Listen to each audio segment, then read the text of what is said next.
So we're back in the hood, the famous street where I do all my maintenance and car repairs. We're over here with my XJR6. Take a look at it. It looks like garbage. I do plan on making a video talking about what happened to my XJR6. Long story short, it had an issue that I couldn't resolve and I pretty much gave up. I'm a quitter.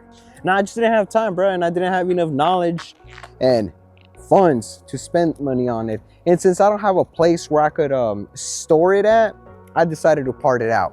So today we're finna be removing the rear shocks, bolts and nuts for a viewer.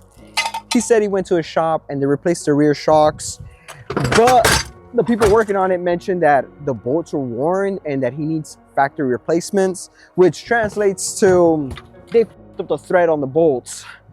So I'm gonna go ahead and take them out and post it on eBay for him, give him a good price. So if you guys are looking for any X300, XJ6, XJR6 parts, let me know. I'm parting this bad boy out. Gotta change the shoes, bruh. I'm not about to f my J's. Let's put the dunks on, the mechanic shoes. Let's get to work. 23mm socket. Get your cheating bar or breaker bar. Loosen those lug nuts. These wheels though, they won't fit on a XJR6 or X300. The only reason why they're properly fitted right now is because the calipers are off.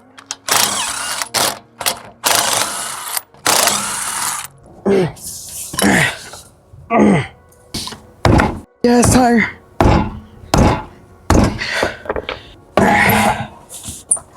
There you go. All right, I removed the top 4 nuts from the shock already.